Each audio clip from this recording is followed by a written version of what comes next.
One of the things that occurs to me with this question of how does trauma impact your students is that when you're recovering from an eating disorder, often you develop an eating disorder in response to trauma, but the process of recovery, especially in the healthcare system, can actually introduce more trauma in. I often talk about it as it's almost like sometimes you've got to re-break, you've broken your arm and you have to re-break it in order to heal. So sometimes the experience of recovery, the experience of getting treatment, whether that's psychological treatment or nutritional treatment, when it comes to eating disorders anyway, sometimes that can be quite traumatizing. So you may be taken out of your home, removed from your family, your friends, your social system. You might be hospitalized for a period of time.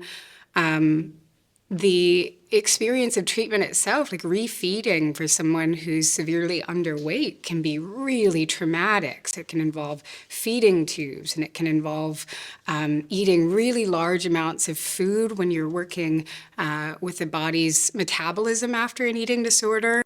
And for somebody that's already probably experienced a lot of trauma in their life, that may be why they developed an eating disorder to begin with, that can be tremendously dysregulating. It can be scary. It can feel like I'm out of control. I don't know what's going to happen next. I'm in this strange place away from everything I know and everything that's familiar. So it is this weird paradox of, you develop an eating disorder sometimes in response to trauma, and the process of getting better, the process of treatment can sometimes be traumatizing in and of itself.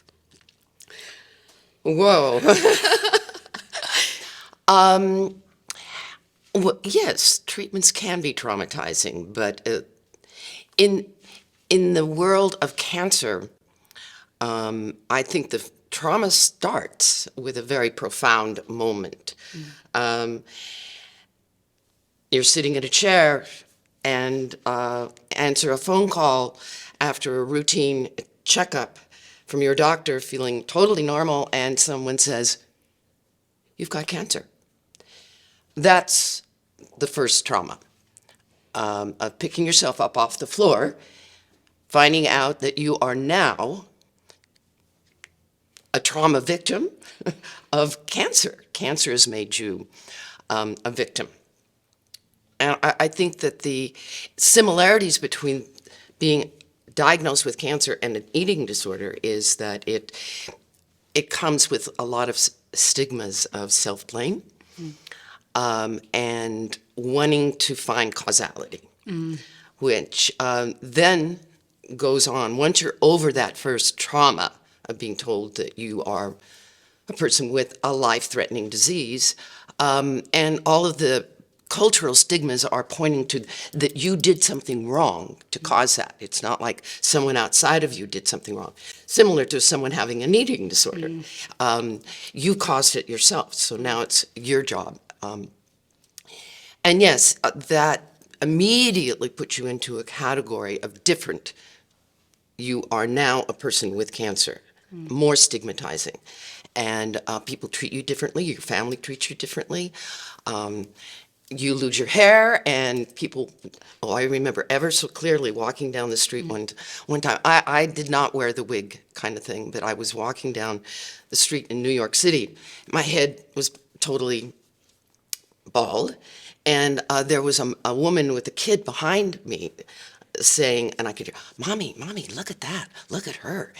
And realizing that it's more than just,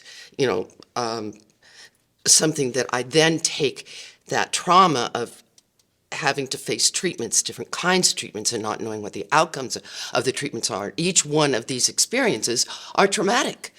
And, then you go along weeks, months, hoping that all that you are enduring to face those treatments are going to work or not.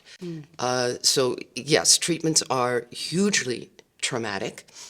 And the other, I think, distinguishing feature that is similar to other kinds, and we use the word survivor a lot. We use it in terms of being a survivor of a a domestic violence incident or war survivor. And to be a cancer survivor is something that you take lifelong. There's always the option, not the option, there's always the possibility that there could be a recurrence. Yeah. So your life is punctuated with traumatic events all along the way. So how does this connect with healthcare? We have a huge number of cancer diagnoses every year in this world.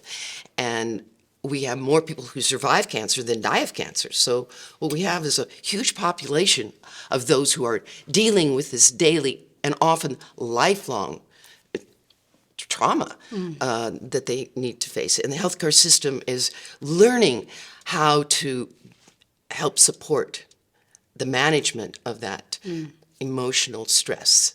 Yeah. I want to go back to something you said, because I never thought about our work intersecting in this way, or our experiences intersecting in this way. You talked about losing your hair and how you can't really hide. You're wearing the experience of trauma on your body, and you're also often interacting with a society that points it out regularly. Right. I remember having that experience in my own eating disorder, and it's something we hear from our clients all the time. Of an eating disorder is of the body, right? Your experience of trauma is expressed through your body, sometimes as being underweight, or you have the experience of being in a body that might be larger than what society thinks of as a healthy or a normal body, or what you've been told your whole life is Right. a normal body. And you constantly have this interplay between your internal experience, and then this external world saying, oh, you look really sick. You don't look sick enough. You don't look like you have an eating disorder. Oh, I'm worried about you. Why won't you just eat a hamburger? There's this whole, I've never thought about that both with cancer and with eating disorders, the trauma is expressed on your body. It's not like Right. you can hide it. And that interaction with society can actually feel quite traumatizing in and of itself. It's a very private experience. Oh, absolutely. I mean, and there's side effects from cancer treatments that are even, the result of treatments causing other visible side effects, such as lymphedema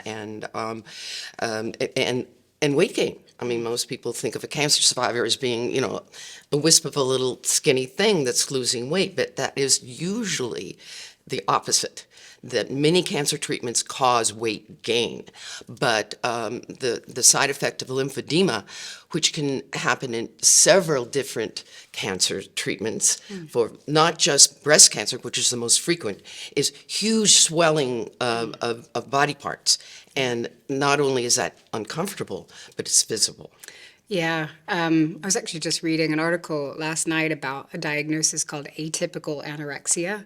And it's an anorexia diagnosis, but often the people with this diagnosis are both not underweight, but often... I read the same article, yeah. In the New York Times. But they may be in what, in terms of BMI category, which of course is problematic in and of itself, a medical system would typify as overweight. And they were talking about that experience of society saying, well, you don't look like you have an eating disorder, you don't look anorexic, and even doctors saying that. But I guess what I would end on is, I think this is something that's so important for yoga teachers and yoga therapists to understand, because all of that weight stigma is so rife in the yoga world of assuming that because a person is in a larger body, they don't have an eating disorder, they don't have cancer, they need to lose weight, all of that stuff. So it's something so important to be aware of. Yeah, and weight and size is a direct causality to cancer. I mean, the relationship there is, so there's lots of weight and pressure, mental weight, to manage one's size. So that's definitely a connection. Loads of connections.